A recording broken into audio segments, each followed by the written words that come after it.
The city itself. That's what Chantigold is, in a way. Or best I can figure based off crowdsources ranting. We do something, she feels it. The city hurts, she hurts. City's happy, she's happy. City's mad, you get the picture. She's tied to every one of us. You see, Red Hand figured that if the city influences Chantigold's thoughts and feelings, then he could influence the city's thoughts and feelings. Ergo, he controls Chantigold. So all of this, the super cops, the protests, the heroes and villains he's got tied up under his thumb, it's all about exerting control. And in a city like this, that's all anyone wants, isn't it? From Omnius all the way down to the John Doe who serves lattes to help pay his way through college. We all want a little bit of control. Something we can hold on to for stability when the sky opens up and demons start snatching citizens off the streets. Or we get overrun by zombies, robots, all manner of baddies. We all just want something in our lives we can control. Of course, you know as well as I do at this point that it turns out controlling the psychic manifestation of an entire city given physical form through a powerful artifact bound into the body of a child isn't exactly the easiest thing in the world, even for the Red Hand. And on top of that, Everbright was always going to be a problem. That old mage can't help but stick her nose in everyone else's affairs. No respect for the villain-hero boundaries like the old days. Well, times change, don't they?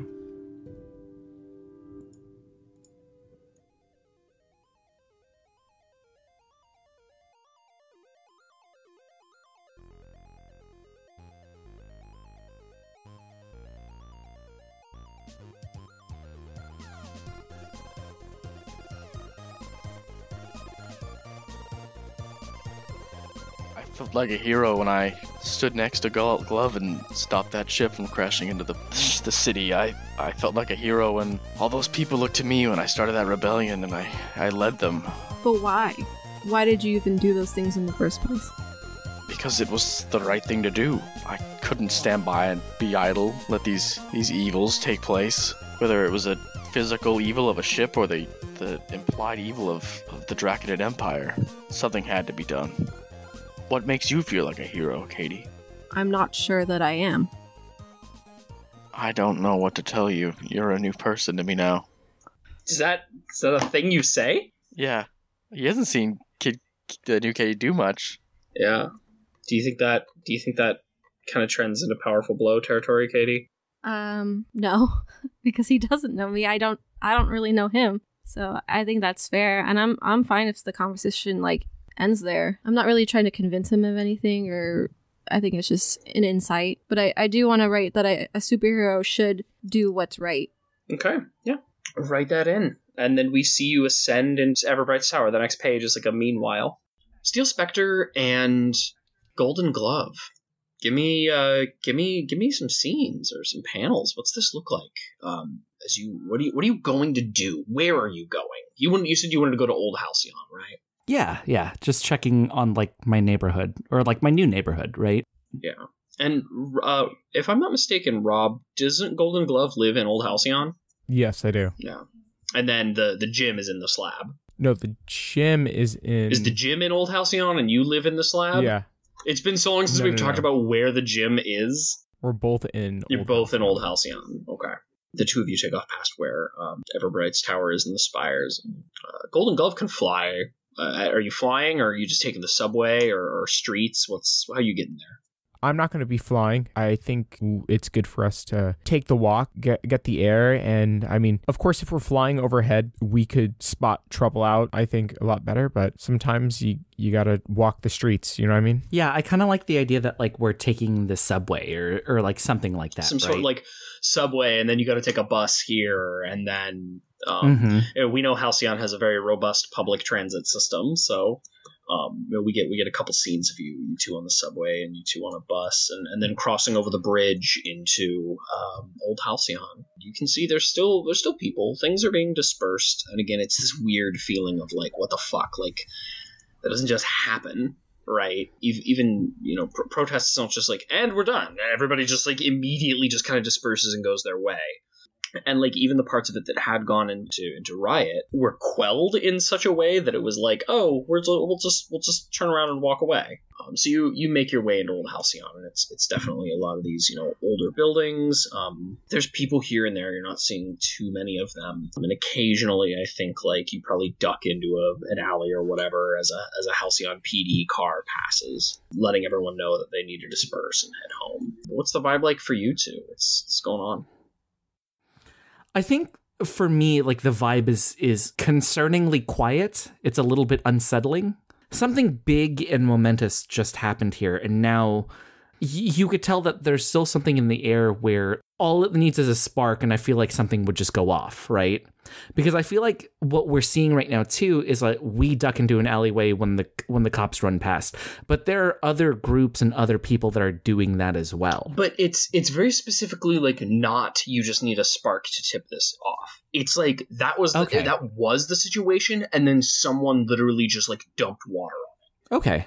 But like what the fuck happened is very much like the vibe. It's a lot of people who look a little confused and really melancholy, and just like the people you do see are in kind of it's like an adrenaline crash almost, as they're just like, I guess we gotta, you know, go now.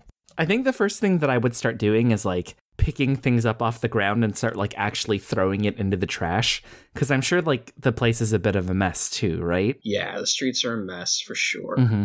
So like you're walking by picking up garbage and throwing it away, and glove in the back of your head, the Xantoid like comes to the front. He goes, Arthur, Nazgrim has returned. Yeah, Nazgrim's back. I am still not pleased with the Draconid presence in your city. It will only bring you harm. With someone like Nazgrim to galvanize them, I know how the kiln works. I have heard the thoughts. I've heard Kazron speaking about it, about her take on the kiln. I am not 100% sure that Nazgrim nor the refugees here share those thoughts. And what he's basically saying is like, Kazron is staunchly anti-kiln. The Xantoid also knows that there's a bunch of refugees here. What the Xantoid essentially is saying is basically like, Nazgrim could be a threat. He could galvanize them, and they still believe in the kiln. I'll tell him, I don't know about the refugees, but I know Nazgrim. And Nazgrim and our bond is as strong as yours and mine. He's my friend, and when he's here, I'm going to trust him. He's earned that from me. Aww. I will remain watchful. And if he steps out of line, then believe me, we're gonna let him know, you and me. But he's a friend, so we should treat him with respect. The kiln are my enemy. They have not yet earned my respect. And then he kind of falls silent, I think. You can tell like he's retreated. He's in thought. Mm-hmm. Yeah. What else is going on with you two? Are you talking to each other at all? Yeah, I think we're talking. I imagine he's like still picking up some trash along the street, and I'm like, how are you holding up? It was a pretty rough first mission. He kind of like laughs a little bit when you say that. Like it's a little bit of like a melancholy laugh, and he turns to Enos and kind of like with a smile he says, is every day like this with you guys? When you join the Young Bloods, you don't join for easy. He like laughs a little bit again to himself, and like he's still like picking up trash and like debris and all that stuff, throwing it in the trash as well. And he kind of like says, kind of like out to the ether, like kind of to no one, but you know, you can hear it as well, is I feel like this is going to get worse before it gets better. And he's kind of like referring to everything around you right now. Well, I mean, everything gets worse before it gets better. And I'm like picking up trash with him. Yeah, but like, look at us right now, man. I had to try to break an invisible force field, and then on top of that, like a mystic gem just tried to dive itself into my chest. This is the stuff I feel like I'm more cut out for. And he kind of like gestures everywhere, right? Isn't this the stuff? Like, who's taking care of this right now while we're off trying to get into the clouds of somebody's secret magic base right now? Come on, man. Like, who's helping here? I kind of like motion at like kind of being like, you and me, like my hands going back and forth. Like, I mean, a hero's job doesn't stop once the bad guy's gone. Look, you and I are helping the community right now. would you have thought to come back to here if I didn't bring it up first? Or would you be up in the clouds right now as well? Well, firstly, I live here, so yes, I would be here, but I needed some time away from Nazgrim. I needed to clear my head, so yeah, I think I would be here, and it is good to step away from all the craziness that being a hero provides us with. Steel Spectre sees like the next couple trash cans all filled up with trash in the street, a little bit cleaner. Further down, there's still more trash, but this area has been pretty cleaned out. And as we're walking down to kind of the next section and further along our path, I'm like, so what made you want to be a hero? Spectre's kind of taken aback by this question. I don't think anybody's gotten to like ask him this yet. I feel like, you know, when Glove and Spectre kind of teamed up, it was more out of necessity than anything else. Like, Steel Spectre definitely wasn't looking to be a hero. I turn to Golden Glove and I ask, I just need you to think about this for 1 second. Imagine your life going as perfectly as possible. What does that look like for you? You know, it's a little hard to think. I mean, Spectre, I like my routine. I think I would be training at the gym on weekends and some weekdays, possibly studying in college and trying to have a normal life. I think that'd be the perfect life. And I think that's kind of my point. When I think of myself in the future, when I think of myself in the perfect place, all I can imagine is trying to help somebody else. And I don't know, you've definitely been doing this for a few years, but I grew up with my mom running a full militia. I grew up with my dad popping in and out and with literal magic ninjas.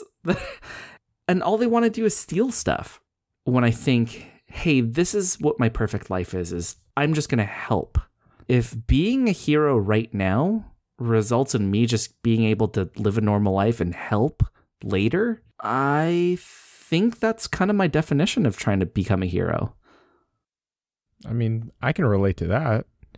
You got you said a ninja-esque dad? Well, I mean, I guess he employs a bunch of ninjas. I don't even know how the villain economy works on this. So I'm just going to say he employs them. You know what? I think you would love meeting Silver Tiger, because that sounds exactly like him. Golden Glove is just kind of trying to get across that, like, your upbringing and my upbringing, like, it's different, but it's also more similar than I think you realize. Yeah. While I'm not talking about my actual mom and dad, I am talking about my parental figures in my superhero life. This feels like you're revealing a vulnerability to me. I mean, do you agree? No, yeah, I agree. Yeah, team moves. When you share a vulnerability with someone, tell them how you truly feel about your bond. If they agree with you, clear a condition, mark potential, or clear a control point. If they disagree with you, mark a control point and shift your labels one step closer to your bond's focus and foible. So I'll tell Steel Spectre that honestly, some days it feels like it's getting harder and harder to have, you know, like a normal life and normal relationship with this Xantoid in my head. I mean, ever since I stepped out of being just the Golden Glove to being this like joined thing, I felt a little out of place, and sometimes it kind of scares me.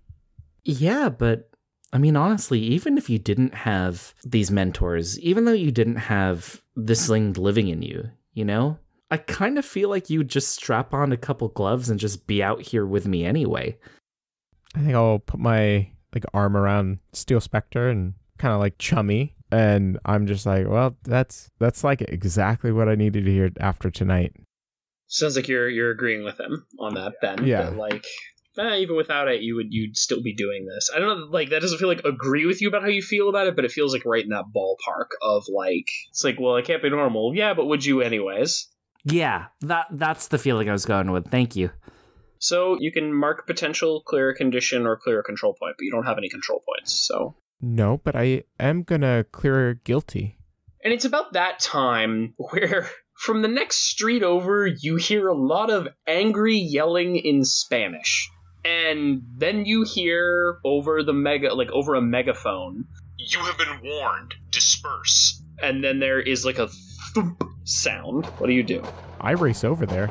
Are you both in costume still, or are you in street clothes now? I feel like we were both in costume still, because we didn't really get a chance to change, right? I basically wear a Stone Soldier's uniform, so like I'm already kind of in it. Mm-hmm. Yeah, I think we're still dressed up for it. You punch over the next street and you find yourselves face to face, basically at an intersection where like one of the streets dead ends, and there's a bunch of Halcyon City PD cars set up at this intersection that are basically like, "You were warned, disperse," and then they like fire another canister of tear gas into this like basically street that dead ends. And there's a bunch of people like trying to disperse there, and they've already got a couple people like zip tied up, and you can see one of them is the figure we saw in the last episode, the one who is wearing the like total black bodysuit with like the black biker helmet, and they've been like zip tied, and there's like a cop who takes their helmet off. And I don't really remember this person. They were one of the people helping protesters like get to safety. Gotcha. And so like they take the helmet off, and we get like a shot at this person who is face cast as Logan Rosos from David Makes Man. Down that like alleyway is where the very angry Spanish shouting is coming from, as I think the panel like sees the tear gas like kind of like move, like it parts, and a fucking trash can just comes flying through it and smashes into the hood of one of the cop cars. Out steps a woman. She's literally just wearing like a black tank top and like red gym shorts, and she has on 2 boxing gloves and just a red domino mask. And she's just like screaming at them in very angry Spanish, and like reaches over, grabs another trash can, and just hurls it at a cop car, and it like smashes into the window. And one of the cops steps forward and pulls a canister of Defender off his belt and inhales it. What do you do? Is this who I think it is? You know exactly who this is. This is your hero, your idol, Pugilista.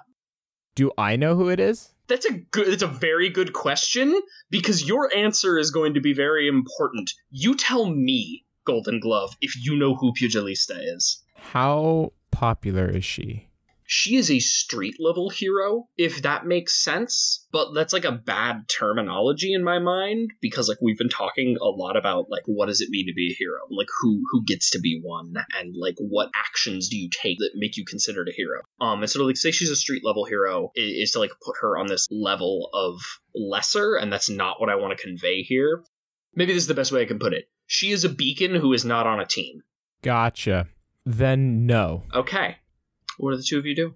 I think I'm definitely going to put myself in between the civilians and the person who took the Defender. Then I'm going to do the opposite and definitely punch the police officer. Okay.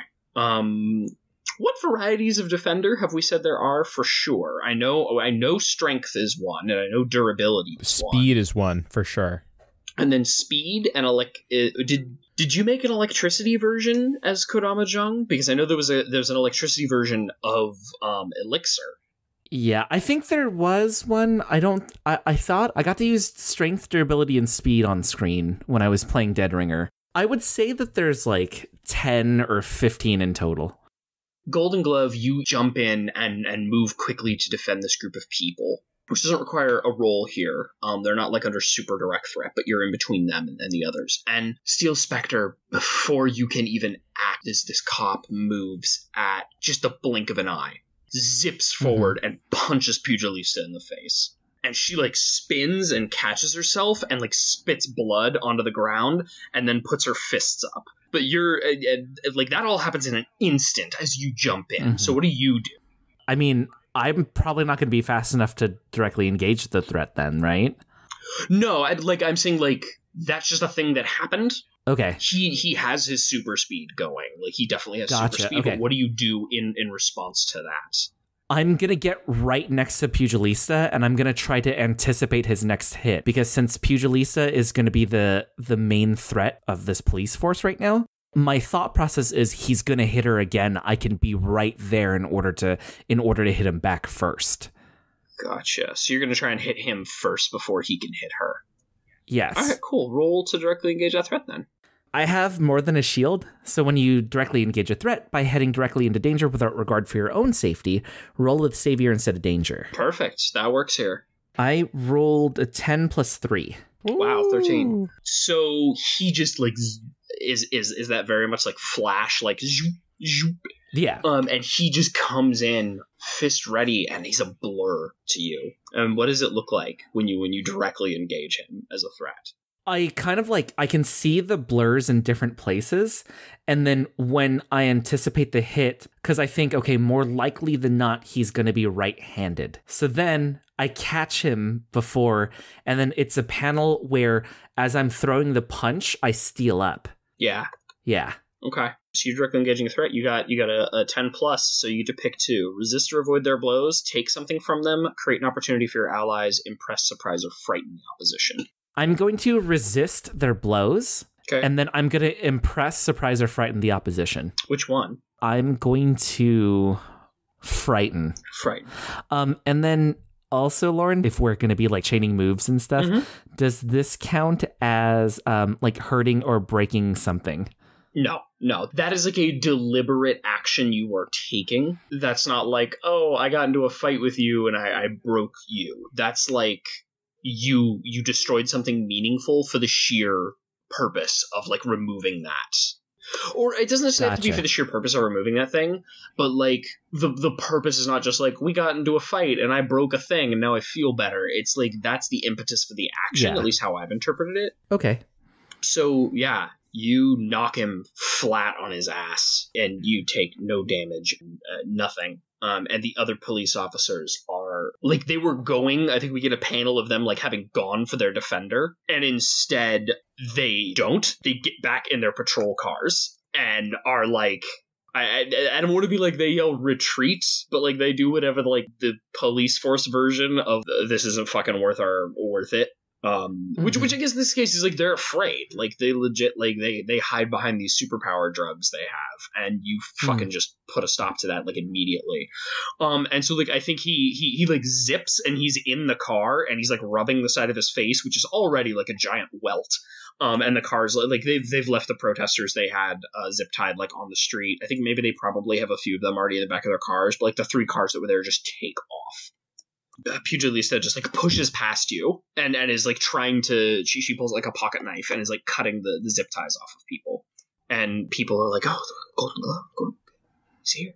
And like some people come up and run up behind you, Golden Glove, and they're like, thank you Glove, thank you, you're one of the people, and you know they disperse. But Pugilista gets the guy we saw prior gets his zip ties off and gets the zip ties off the other ones. He like stands up and he rubs his wrists. Pugilista, by the way, we face cast as, what was her name? Tracy Cortez. Yeah, she's an MMA fighter in the UFC. So what do you do as Pugilista is helping this other figure? I kind of like imagine like a scene where like I forget to steal down. I'm still steeled up right now, but I'm also like following her like while she's like cutting people out of the restraints. And it's kind of like this like word vomit of, oh my gosh, I'm one of your biggest fans. Like, I can't believe I got to meet you today. Like, yeah, the like I have this article that and like, how did you feel about this? And like all the like, I feel like it's like a very young fanboy moment for me right now. I mean, that's going on, and she helps the guy out. And like, I've been wanting to come up with a different name for this character, but I have not found one that's better. And I'm totally stealing the name from another podcast, but like, I guess it is a concept. So like, whatever, it's fine. He calls himself Nightmare, not Nightmare, Nightmare, as in like the mayor of the night. And he is basically just like another beacon, but like what he does is be like, okay, cool, I'm gonna like make sure people get home safe. Like, he's the kind of person who's like 3 girls leave a party and someone creepy is following them. They turn a corner and all of a sudden the creepy guy's not following anymore because Nightmare's like beat the crap out of them in a back alley. Or something like that. He is very much like a defender of the people, has no time for like fucking shenanigans. And I don't know how much any of you really know about him. He's not the kind of person who wants to get like police involved or like get any real form of law enforcement involved. And it's kind of dangerous to be the kind of person who's like, I'm going to take this upon myself. He does it in such a way that like he is well liked in his community. People know about the Nightmare. But in any case, Pugilista just kind of looks at you and is like, I'm sorry, who are you? Oh, yeah. I'm the Steel Spectre. Thanks for the assist. Yeah. Honestly, it's my pleasure. It's just really great to meet you. She like definitely raises an eyebrow. And she's like, look, you don't want to be around here much longer. Go home. It's not safe. Yeah, but I mean, like, you're probably going to need help with whatever you're doing next. Is there anything I can do? You can go home. It's not safe. I just told you that. Like getting brushed off by this person I think it's a bit of a tough moment for Steel Spectre. Do you think it like goes into take a powerful blow territory? Like, is it like you're meeting basically your hero who is like, okay, that's cool, go home. It feels like Buddy Go Home from The Incredibles. Yeah, 100%. 100%. I work like, alone, buddy. Maybe I am not portraying this correctly. This is not a like get out of my way. This is a no. This isn't safe. It's not that you're impeding me. It's that she's also not going to be out here much longer. So I think she might elaborate and be like, look, I know you want to do good tonight. We all want to do good tonight. But whatever is left, whatever is wrapping up, it's not going to be safe. Especially if we're traveling together. I think she's good, you know, pats Nightmare on the back and is like, thanks for the assist. We'd have handled it. But thank you. Look, it's not safe out here right now. I don't know who you are. But you clearly have a good head on your shoulders or your heart's in the right place. Some big hero. I'm not good at the big hero speeches. Look, just it's dangerous. You should probably head home. I think that's where the Golden Glove comes in too. Yeah, Golden Glove steps out of the steps forward into the light, and Nightmare's like, oh, there you are. Finally decided to do something, huh? He puts his helmet back on. Okay, nice to meet you too. Yeah, sure. Nice to meet you. I think Pugilista also kind of gives you a look that's very like, Golden Glove, this isn't really your place, is it? I mean, nothing's crashing out of the sky, and there's no demons to punch. I don't know what you've heard or seen about me, but I mean, this is still my home too. They just kind of like give each other a look, and are like, yeah, okay. She turns to you, Steel Spectre, and is like, maybe I was wrong. If you're not with the Golden Glove, I'm sure you'll be safe tonight. You two have a good one. She okay. Kind of leans in, and she's like, if you get tired of the showboating, and just like puts a scrap of paper with her number on it in your hand, and then they leave. I think for Steel Spectre, it's very much like best day ever vibes right now. You know, like he's so excited. Oh my God, did my hero just ask if I want to be her sidekick? And I use that word in such a positive way for this, right? Mm-hmm. Oh, and you know what, Rob? I like the Golden Glove hearing that. Maybe it wasn't even she said it quiet enough. She's like an adult in the situation that she has influence over you. She's like 24. And she is shifting your savior up, but your mundane down. She can't shift my savior. It's locked. So she marks a condition. So she just straight up marks a condition because she can't shift them. All right, try it. Unless you want to resist it. You know, maybe savior up isn't the right thing here, now that I think about it. This is very much like Daredevil going to Iron Man and being like, okay, cool, you fought the invasion, but where are you the other 364 days of the year? And so maybe what she's doing, she's definitely trying to turn your mundane down. Maybe she's pushing your superior up. I think that feels right. She's pushing your superior up and your mundane down. So you can choose to reject that if you want. You know, I don't think I'm going to reject that because after tonight, I was kind of feeling it, and I only just got rid of guilty. Yeah, okay. So I think I'll accept it. Okay. Begrudgingly. I kind of get close enough to Steel Spectre, and I'm like, those guys were kind of rude, dude. And it's kind of like this like awkward, like, oh, yeah, man, that was really weird, right? But like the audience can tell, like, I think the Steel Spectre is a little bit torn right now. I really like the idea of like being torn between these two worlds, right? Between my mom and my dad, between doing big hero stuff with people who trust me already, as opposed to doing like community active stuff with people I already look up to. I don't know. I'm kind of feeling this right now. What's give me like a quick like 2 panels of what the rest of the night looks like for you two. What do? Do you go home? Do you continue to go out and try to help? And what does that look like if you do? And then we're going to switch over to the other two. I think like the last couple panels for me is like, I'm assuming that I have Kid Katie's number, right? Sure, yeah. You'd see me text like, hey, checking in, is everything okay on your end? And then just I don't receive an answer, and then I kind of just go home. Yeah, I mean, well, you might receive an answer. We'll see what happens there, because we'll switch back over and see when that occurs. But yeah, if you don't, just go back home. That makes sense. Yeah. Or like I'm like heading back towards my place. Yeah. Like, you're just trying to do what you can, make sure people are safe on the way there. I gotcha. So let's jump back to Everbright's tower. You land on the tower, and I think Linetti, like, probably being carried by Kid Nazgrim or whatever, who was acting like a weird little jetpack or something, because it sounded like the conversation you two were having prior was very private. Actually, wait a minute. No, she can fly. She realizes she can fly and flies. That is absolutely a thing she can do. So she's like, oh, wait, I'll just, like, fly with you. And so you get there, and she definitely, like, as soon as she sets foot on the ground, is like, oh, my head.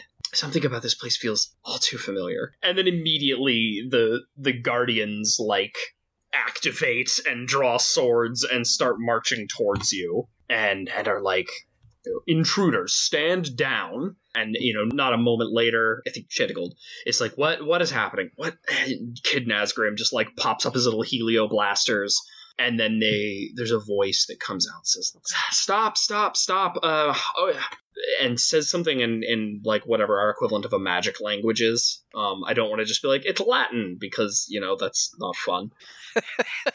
Out from like a nearby room above the courtyard comes Melody Miles, whose arm is in a sling, and she's like, well, this isn't what I was expecting. Also, I think she like does a double take. Nazgrim's back? Good to see you again. She like turns around and shouts behind her, and she's like, hey, Nazgrim's here, Kid Katie's here. And there's like a bamf, and Imp appears in front of you, and she's got like a cut on her face and a black eye. Her jacket's ripped, and she's like standing right in front of you, Nazgrim. And just like a big stupid grin on her face. And she hugs you. Oh, Nazgrim hugs her back. She like lets you go and punches you in the arm. It's like, when did you get in? Oh, just this evening. When did all this happen? You like gestures to her eye and her cool outfit? Yeah, this evening. I don't know if you've been paying attention, but she motions her hand, and you can see the city from up above, and like, yeah, some shit's on fire. You can see like just the clouds of smoke hanging over it. It's not great. It's like, we were down there until things got dispersed. You picked a hell of a time to come back, Nazgrim. We're not done with Elixir yet. And then, like, stalking down the stairs with a thud, thud, thud is Iron Maiden, who, like, as she comes down, transforms, like the metal recedes. Like, she is still a transformed in the way that, like, that's the playbook I have set up for her, but, like, for those of you who do not remember, Iron Maiden used to be a character named Metalicious, who was, I think, one of the original members of the Silverites. They didn't come up much, and that's because of a lot of things that happened behind the scenes with us and other cast members. But like their power was that they could shapeshift and change their skin into metal. And at the time they were non-binary, and now they have since transitioned to female. And so like this is Iron Maiden, who definitely like comes forward and was like, we didn't talk much, Nazgrim, but it's good to see you back, Katie. It's good to see you here. Who is this? And Melody like floats down on one of her little platforms, like, Everbright should be out soon. I assume you wanted to talk to her, right, Katie? Yeah, we have a lot of questions for her. Well, nothing's really been... I would say you picked a hell of a time, but it's never really the right time, right? She looks over at Chantigold and says, we haven't met. Who are you? Chantigold, her head is just like, she's holding her head now, and she's like, I'm Chantigold. I'm sorry. I've got a splitting headache. It's been a long night. So I think there is a moment, and Melody Miles is like, come on, it's cold out here. We're way too high up. Come on in. Fire's lit already. And she leads you inside, and you're in like this like library room. We've seen it before on screen a half a dozen times. It's like the study. There's lots of bookcases everywhere. There's a fireplace. There's lots of basically tables with scrolls on them. On your way there, I think we see the vault in the background. And the vault just now has like guardians in front of it in like 2 ranks. And whatever material it was made out of before, like it's been replaced. There's just wards and sigils all over it. It's like clearly, this thing's been broken into twice. Something needs to be done. And I think you get inside and Melody like grabs a pitcher and pours you some water. It's like, Katie, how are you feeling? I'm feeling fine. Any memories come back yet? Imp kind of like looks away. Would I consider what I saw a memory? I don't know. Yeah, I don't know either. Then the answer's probably no, right? I mean, it was a memory, but I also, I don't know how I feel about it being a memory. Yeah. I think for now, I'm just like, no, nothing. She like hands you the cup of water and puts a hand on your shoulders. We'll get there. And Imp stands up and is like, I'm gonna go get Everbright, and bamfs out of the room. I was gonna say to Melody, I don't think Imp likes me very much. Sorry. I would say Hellion, right? Oh yeah, Hellion now, but maybe you still call her Imp. Yeah. I should have been calling her Hellion too. That's my bad. So she's Hellion and the Razors. There's definitely like the other thing that's in this room is like an amp and a guitar and a bass and a mic stand and a set of drums. And some of the scrolls you see on one of the table are actually mock-up band posters because Hellion and the Razors have started a band. They are a punk band, as in addition to like being this weird occult version of Heroes. And Melody says, it's not that, it's that Hellion really, really, really misses Kid Katie. You and her had a pretty tumultuous relationship. I don't know that she's ready to start it all over again. She desperately wants you to remember.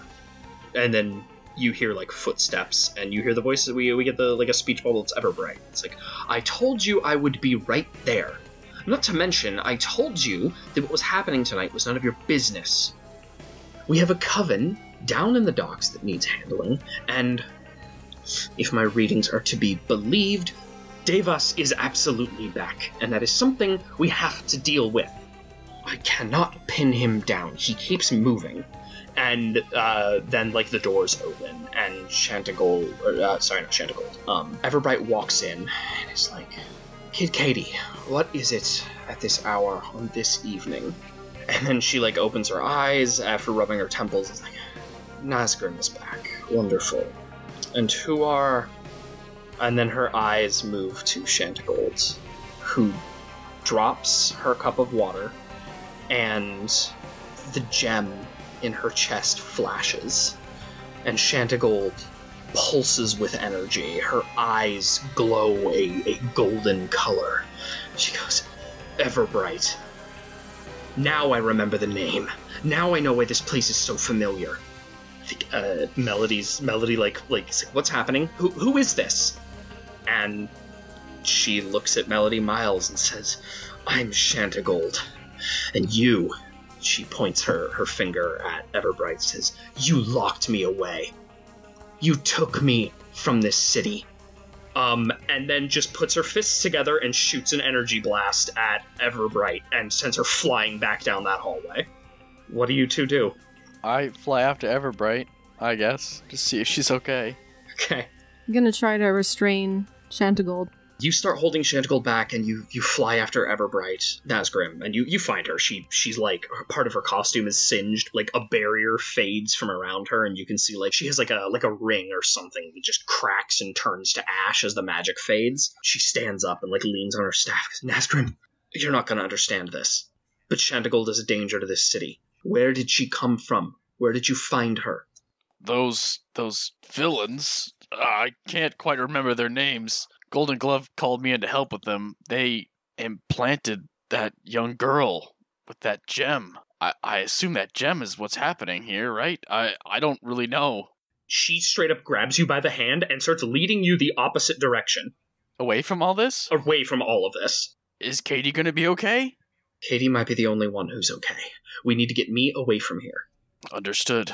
You have an idea where to go? Anywhere where Chantigold isn't. I'll explain everything. I thought we were done with this. When they stole the gem, I thought, I should have known better. And, like, you're running through these halls. And she's like, if we can get out of here, fly me to someplace secure. Or we can fly to... She can fly. She's like, we'll fly to someplace secure and I'll explain on the way. Chantigold is a danger to Halcyon. They are Halcyon.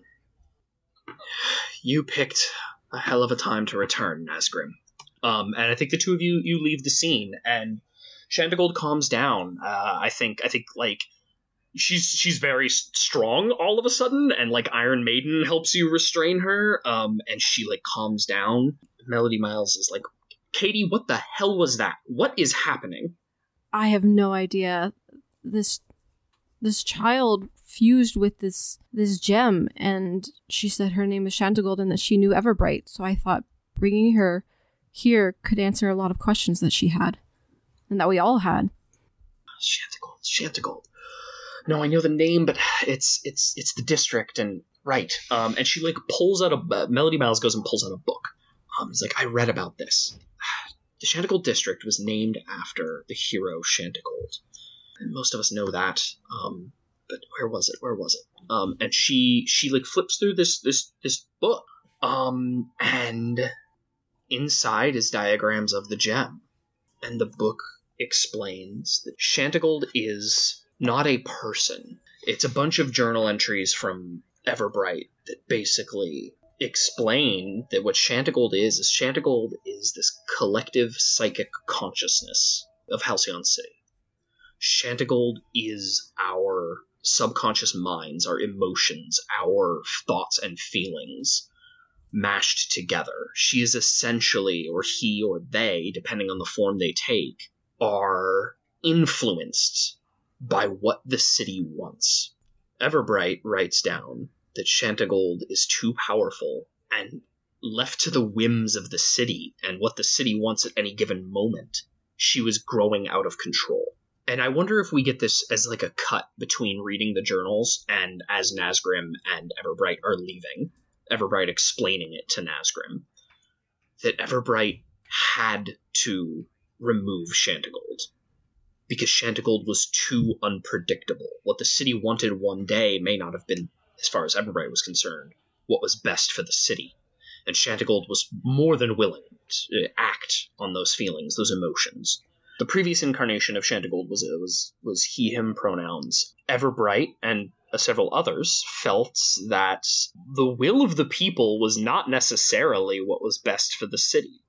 And Chantigold was all too willing to enact upon that. Basically, they were like, it'll fall, Chantigold will be the manifestation of mob rule. And so they managed to convince Chantigold of this, but they wanted to have a meeting about it and tricked Chantigold into the device, which depowered them, and they were able to extract the gem and put it in the vault. In response, Everbright put a charm upon the city of Halcyon that made them just remember Chantigold as just a person, just another hero, not what they truly were, and locked the gem away. And I think upon reading that is when Chantigold is standing at the other end of the room, seething, and just puts her fists together and blasts a hole in the wall, and just says, I have to find Null. Don't follow me. And she takes off, leaving just like a trail of golden light behind her. Well, Nazgrim, first tell me, where do you take Everbright? Where do you and Everbright go? I figured everybody had an idea. All Nazgrim knows is like Katie's mansion, which he isn't even sure we're allowed to use right now, and the gloves place, so he doesn't really know where to take her. Gotcha. So I think next time we'll pick up with you two. And where you go is she takes you into the backwoods, where she has another private sanctum set up. End of session. So let's start with you, Nazgrim, since we kind of ended on you a little bit. Did you go closer to the team, more into your own image of yourself, or away from the team? Closer, I think. Yeah? Who made you feel welcome? Katie. Yeah. Give influence to that character and clear a condition or mark potential. And how did she make you feel welcome? What was the catalyst there? Just her looking at me for answers and asking me stuff. Yeah. Not how I felt. And what do I do after I get that? Give Mark clear condition? You give influence and then clear a condition or mark potential. I'm gonna clear angry. So you've given out 3 influence. I sure have. Which means you have some stuff that happens now. At 3? At 1 to 2, when you defend someone who has influence over you, you can ignore the insecure condition. When you directly engage someone who has influence over you, you can ignore the afraid condition. At 3 influence, when you take a powerful blow from someone with influence over you, you take -2 to the roll. Oh, I wish doesn't betray us. Rolling low on take a powerful blow is good. Oh, that's good. Okay, I see. But that's at the same time, like, it's in a situation where that person might punch you, and that's weird. And there's also some other things, so... Oh, at the end of a session, you can take back 1 influence from someone you choose, if you want. I'm good right now. Okay. Alright. So what did you do, mark potential or clear condition? I cleared a condition. I cleared angry. Gotcha. Katie, we'll just work backwards here. Kid Katie, who did you grow closer to the team, into your own image of yourself, or away from the team? Probably, I think, own image of myself. Yeah. Explain how you see yourself and why. I think I just am getting a better understanding of, like, how the world is working and, like, maybe what a hero is and that I'm not sure that I am one. Yeah. Shift 1 label up and another down, your choice. I'm going to move my superior up. And what down? My mundane down again. Gotcha. All right, Golden Glove, did you grow closer to the team, away from the team, or into your own image of yourself?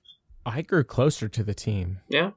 And I'm going to say that the Steel Spectre helped with that. Yeah.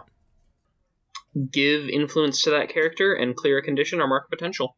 So, Steel Spectre, do you already have influence over the Golden Glove? I already have influence. So that means you get to shift the Golden Glove's labels. Kill him. All right. Murder. Put him in a body bag. His savior's locked. Superior. I am shifting his superior up and his mundane down. Here, really rolling with what Pugilista said, huh? Or sorry, not Pugilista. Nightmare. Yeah. All right. Wow, you guys hardcore. So you're moving my mundane down? Yes. And my superior up. And then, Golden Glove, did you clear a condition or mark potential? I am going to, since I don't have any conditions, I'm going to go ahead and mark a potential. Gotcha. And then, finally, Steel Spectre. Closer to the team, away from the team? I'm torn between closer to the team and growing into my own image. Yeah. Yeah. I think Glove and I had a really good talk, so I think I'm going to pick closer to the team on this one. But I think especially at the end of that, like, he is very torn in the sense where, like, wait, am I just, like, on this big team to take care of, like, cosmic stuff that doesn't really help people, or am I actually helping people? Yeah. So, but I think at the crux of it, I did get closer with Glove. Okay. So you give Golden Glove influence over you. Mm-hmm. Which, does Golden Glove already have influence? I believe he does, but I have to check now. Glove, you have nothing written down in your influence section. I would say so. I believe you did prior. I want to say that was a thing. Mm-hmm. Let's assume you do, and then we'll roll forward with that way. So you get to shift Steel Spectre's labels. I'm going to move his superior up, and I think I'll move his freak down. Okay. Does that put any of those at above 3 or lower than -2? No. Okay. And then you get to clear condition or mark potential. Steel Spectre. I'm going to clear a condition because I really need to clear a condition. Which one? So I am going to clear afraid. Okay.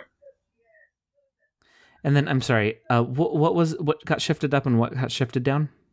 down is freak and up is superior, because I feel like I'm trying to tell you that like you and I are a lot alike, and you're not a freak, because I don't think I'm a freak. I don't think you're a freak. And you were telling me that like we can help the community, we can do good by them. So I feel like it's moving your superior up. Okay. Because like you're right. We can do good for the community, and we can do these crazy things as well. Like you're more capable than you think. Okay. That's where we'll end it for tonight. This episode was edited by Katie Kawaguchi and Robert Segura. Art was done by our own Katie Kawaguchi. Also, new episodes come out every other Tuesday. If you would like to support our show, consider donating to us on Patreon, or leave us a review on iTunes or Google Play.